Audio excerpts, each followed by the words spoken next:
Man, 50 Cent is calling out P. Diddy for setting up Tupac. 50 Cent is from New York, and so is P. Diddy. He knows what happened with Von Zip and the $1 million hit that P. Diddy put on Tupac. It's not a coincidence that all these people know what was going on, and they all rich and famous now all of a sudden for keeping this Tupac secret. If 50 Cent would have known this a lot earlier, he should have came out and told people and everything like that, because if he's saying that he want to get the justice for Tupac and everything like that, then he's got to keep that same energy when the subpoena comes and ask him to testify in front of Congress for the whole Tupac case, man. This thing is 27 years in the making, and the fact that 50 Cent, he got popular after Tupac passed away. And so he don't got no type of ulterior motives about him siding with Tupac or siding with Biggie or siding with P. Diddy, man. At the end of the day, y'all got to realize that 50 Cent spoke with Will Smith and Jada Pinkett and Mike Tyson, and they gonna come together to get the justice for Tupac.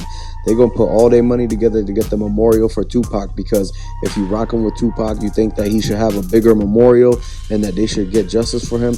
I want you to put the 222s in the comment section, because we rocking with Tupac. We got to keep the legend's name alive. Sugeknight knows the fact that P. Diddy wanted to set somebody up already. P. Diddy's bodyguard was talking about he overheard the phone conversations where P. Diddy said this East Coast, West Coast thing is getting to his front door. And Diddy said he don't want to be the one to get hit up. So he said if Pac or Biggie got to go, then so be it, if it means that Diddy's going to be staying out of the limelight and staying out of harm's way. So basically, a lot of people think that P. Diddy might have set up Tupac in order to save himself, and that he might have set up Biggie to save himself too, out of basically not being the guy that gets hit up from the East Coast, West Coast beef. Because out of the whole thing, man, P. Diddy was the one that had the most money and the most control at the time. And so this is what everybody was saying, why they was coming after P. Diddy. P. Diddy was scared. He wasn't going outside. He broke up with J-Lo. J-Lo didn't want to have anything to do with him when she found out that he set up Tupac, because J-Lo's favorite rapper was Tupac. And the same thing goes with Jada Pinkett Smith and everything. Will Smith and Mike Tyson is going to put on the whole entire thing to get the feds to actually take down P. Diddy with the whole RICO, because they might RICO Bad Boy Records, since P. Diddy used his record label and everything like that to actually send the $1 million hit all the way down the line in the chain of commands. He had the middleman that was already speaking with Keefe. Keefe made a lot of statements, man. He actually testified. He actually already took an agreement to wear a wire.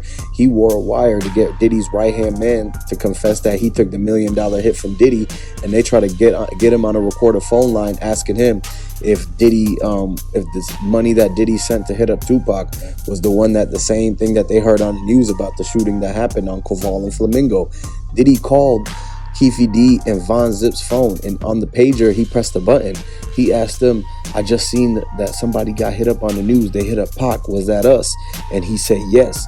So this is what makes it so that Gene Deal, Diddy's bodyguard, actually overheard that phone call, and he's going to testify to the feds on exactly what happened and why that it is that Diddy that sent that $1 million hit, because his voice was recorded in that entire conversation, because Gene Deal is P. Diddy's bodyguard. So he's the one that actually knows all of Diddy's deepest, darkest secrets, and he's willing to expose them to get the justice, because they had their own fallout.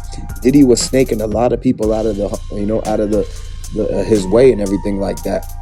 He snaked Tupac, Diddy, Biggie, everything like that, and he actually made it to where Gene Deal and him had a fallout, and this is why Gene Deal is exposing the whole entire Diddy's situation and what he had to do in the Tupac shooting and his role that he played.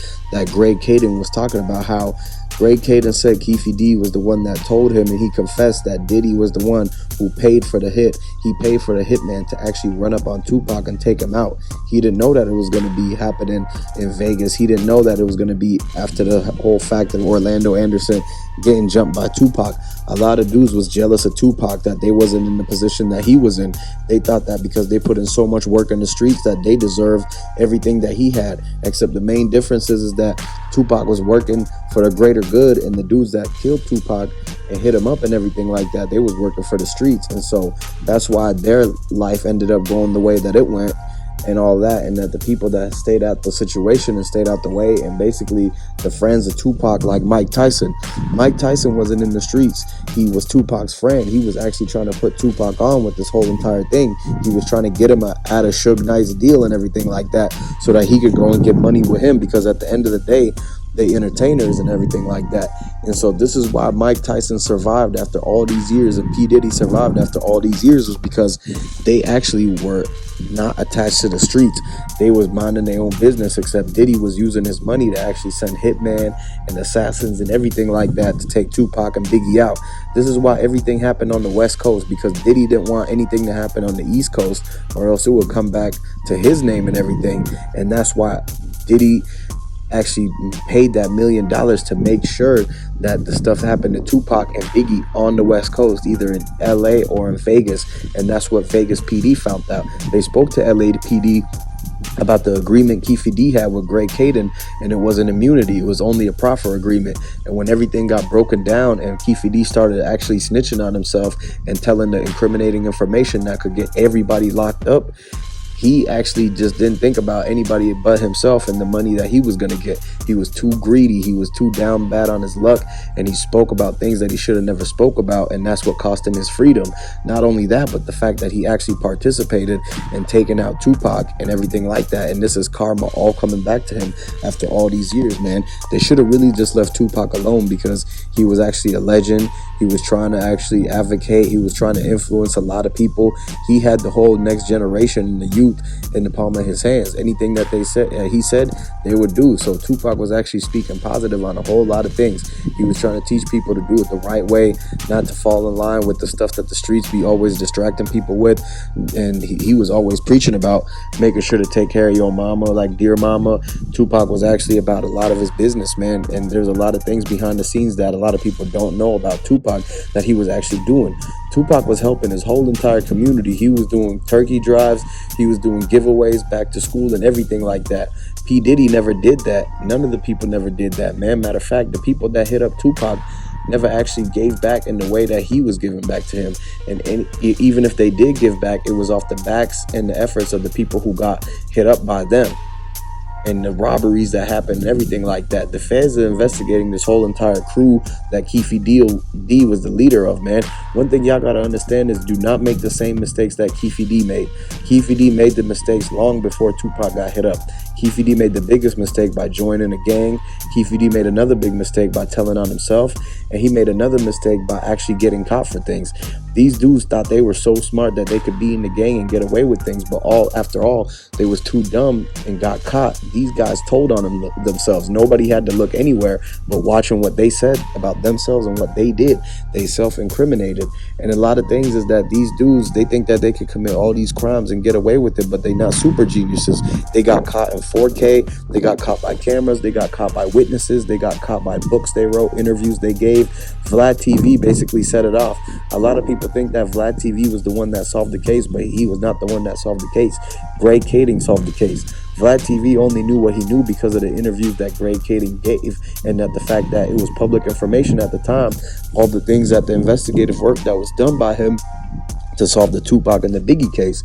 If Greg Kading never would have took on the Biggie case, he would have never found out about the Tupac case. So this all was basically where the feds, Greg Kading is a fed, and this is why he wrote his own book, because he found out that the real answers to what happened to Tupac and what happened to Biggie all point back to Keefe D and P. Diddy. This is why Keefe D already had P. Diddy's phone number. Keefe D was in contact with the New York goons that was in charge of who gets to talk to P. Diddy, who gets to see him and everything like that. And the only person that's on the inside of chain of commands that actually gets to be around P. Diddy is Gene Deal, and he's ready and willing to testify against P. Diddy to make sure that P. Diddy gets the maximum sentence in the feds at Alcatraz and Rikers Island. And this is all because P. Diddy snaked Gene Deal out of a lot of money, a lot of situations that hurt him and his whole entire family. And now he's willing to expose everything that happened to Tupac, get the justice for him, and make sure that Tupac's brother and Tupac's mom get to actually sleep at night, knowing that the case of Tupac is going to be solved very soon. So y'all got to basically pay attention to everything that's going on, because the Tupac case is about to start. It's going to the Supreme Court. The whole entire grand jury's already figured it out. They know exactly who's going to go down for this entire thing, who's going to get hit for the RICO, who's going to be responsible ultimately, and who's going to get that's basically the first degree, because that's what they charge Keefe D with, and that's what they might charge Diddy with, along with the conspiracy and the RICO from sending the $1 million hit.